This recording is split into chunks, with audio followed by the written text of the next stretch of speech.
आज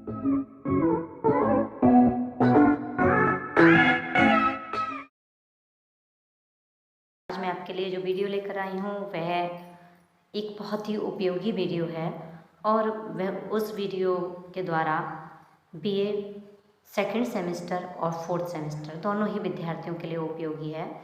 तो बात करते हैं हम लोग हिंदी अनुवाद, जो आपका एक पेपर चल रहा है हिंदी में, तो उसको लेकर के उसमें एक टॉपिक आता है पारिभाषिक शब्द या पारिभाषिक शब्दावली। तो ये आपके दोनों ही सेमेस्टर में उपयोगी होने वाला है। आइए शुरू करते बात करते हैं सबसे पहले हम लोग कि पारिभाषिक शब्द क्या है, पारिभाषिक शब्दावली क्या है, या पारिभाषिक शब्दों की अनुवाद में क्या भूमिका है। तो सबसे पहले हम लेते हैं पारिभाषिक शब्द कहते किसे हैं। पारिभाषिक शब्द वह होता है जिसका प्रयोग किसी विशेष अर्थ में संकेत रूप में होता है। ये डॉक्टर रघुवीर सिंह कहते हैं। इसी के बाद में अगर हम बात करें सूरजभान सिंह के अनुसार, तो पारिभाषिक शब्द अवधियार्थ ही ग्रहण किए जाते हैं, लक्ष्यार्थ या व्यंग्यार्थ में नहीं। गोपाल शर्मा के अनुसार यदि हम बात करें तो पारिभाषिक शब्द वह हैं जो किसी ज्ञान विशेष के क्षेत्र में एक निश्चित क्षेत्र में प्रयुक्त होते हैं और जिनका अर्थ एक परिभाषा द्वारा स्थिर किया गया हो। पारिभाषिक शब्दावली यानी शब्दों का समूह शब्दावली कहलाता है। तो इस तरह से पारिभाषिक शब्दावली हुई। पारिभाषिक शब्दों के समूह को पारिभाषिक शब्दावली कहा जाता है। शब्दावली प्रत्यक्ष और अप्रत्यक्ष प्रदर्शन के माध्यम से हासिल की जाती है और विशिष्ट शब्दों और सामग्री का उपयोग करके स्पष्ट निर्देश दिया जाता है। दूसरी भाषाएं सीखने वाले छात्रों के लिए भी यह महत्वपूर्ण है। किसी वृहद शास्त्र या कला का समझने या समझाने के लिए सामान्य शब्दावली पर्याप्त नहीं होती, उसके लिए एक विशेष शब्दावली का प्रयोग किया जाता है जो कि पारिभाषिक शब्दावली कहलाती है। बात करें यदि हम पारिभाषिक शब्दावली के स्वरूप की, तो पारिभाषिक शब्दों का प्रयोग ज्ञान विशेष के क्षेत्र में किया जाता है। पारिभाषिक शब्दों के अर्थ लचीलापन या विकल्प नहीं होता है। पारिभाषिक शब्दावली में शब्दों का अर्थ सुनिश्चित तथा पारिभाषिक होता है। पारिभाषिक शब्द अभिधा अर्थ में ग्रहण किए जाते हैं। हर ज्ञान की शाखा या विषय के अनुसार उसकी एक परिभाषित अर्थ होता है। जैसे ध्वनि शब्द के भौतिक विज्ञान तथा भाषा विज्ञान में अलग अलग पारिभाषिक शब्द अर्थ होते हैं। रसायन, भौतिक, गणित, न्याय दर्शन, ज्योतिष, यांत्रिकी आदि वैज्ञानिक विषयों या शास्त्रीय विषयों से संबंधित पारिभाषिक शब्द अपने आप में एक निश्चित परिभाषा लिए होते हैं और उनका उससे अलग रूप में प्रयोग किया जाता है। इसके निर्माण में ग्रहण, अनुकूलन तथा निर्माण की प्रक्रिया होती है। समाज में रहते हुए हमें एक दूसरों से काम पड़ जाता है और किसी काम को कराने के लिए हमें दूसरे से उस काम को बताना भी पड़ता है। तो शब्दों की आवश्यकता होती है, शब्दों के लिए भाषा की, यानी हम अपने मन के भाव शब्दों के माध्यम से व्यक्त करते हैं या कहते हैं। अतः कह सकते हैं कि भाषा की लघुत्तम और सार्थक इकाई को शब्द कहते हैं।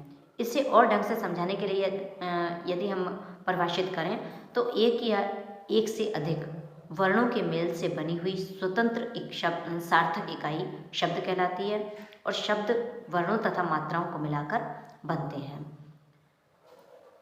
और इन्हीं की जो शब्दावली है वो पारिभाषिक शब्दावली कही जाती है। अब यदि हम बात करें पारिभाषिक शब्दावली के बारे में, तो हम कह सकते हैं कि पारिभाषिक शब्दावली की जो निर्माण प्रक्रिया है वो निश्चित ही महत्वपूर्ण प्रक्रिया है।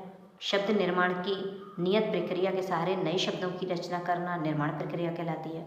और शब्दावली निर्माण के सिद्धांत, जैसा कि हमने पहले भी बताया है कि पारिभाषिक शब्द निर्माण के लिए जिन शब्दों के लिए हिंदी या अन्य भारतीय भाषाओं में पर्याय मौजूद है और प्रचलित हैं, उन शब्दों के लिए उन पर्यायों का भी इस्तेमाल किया जाएगा। जैसे ओवर्स का समकक्ष घंटा शब्द मौजूद था तो उसे रखा गया, लेकिन मिनट और सेकंड शब्दों का ज्यों का त्यों ग्रहण किया गया है। तो अब हम बात करते हैं कि कुछ पारिभाषिक शब्दों की। तो जो हमारे पारिभाषिक शब्द हैं उनमें यदि हम बात करते हैं कुछ शब्द, तो आइए कुछ शब्दों को शुरू करते हैं। जो महत्वपूर्ण शब्द हैं उनके मैं पारिभाषिक शब्दावली, प्रशासनिक शब्दावली अंग्रेजी से हिंदी में आपको बता रही हूँ। एक शब्द आता है एडॉप्ट करना, यानी उसका अर्थ होता है अंगीकार करना या फिर गोद लेना। एडवोकेट शब्द आता है, उसका अर्थ होता है अधिवक्ता या फिर एडवोकेट। एनिवर्सरी का अर्थ होता है वर्षगांठ। एनुअल रिव्यू का अर्थ होता है वार्षिक समीक्षा, क्योंकि एनुअल माने वार्षिक होता है और एनुअल रिव्यू मतलब वार्षिक समीक्षा। आर्टिकल शब्द आता है जिसको कि अनुच्छेद या लेख बोलते हैं। अवार्ड शब्द आता है जो कि पुरस्कार या सम्मान के लिए प्रयोग किया जाता है। बैकग्राउंड का अर्थ होता है पृष्ठभूमि। वेल का मतलब होता है जमानत। वैन, VAN शब्द एक आता है। वैन शब्द का अर्थ होता है प्रतिबंध, रोक या पाबंदी। बैंक शब्द आता है। बैंक शब्द अधिकतर हम लोग प्रयोग करते हैं, मगर इसका जो पारिभाषिक शब्दावली में, प्रशासनिक शब्दावली में हम यूज़ करते हैं, प्रयोग करते हैं, वो शब्द है अधिकोष। इसी तरह से ट्रांजैक्शन शब्द आता है जिसके लिए हम लेन देन शब्द प्रयोग करते हैं। बैनर्स प्रदर्शन पट के लिए बोलते हैं।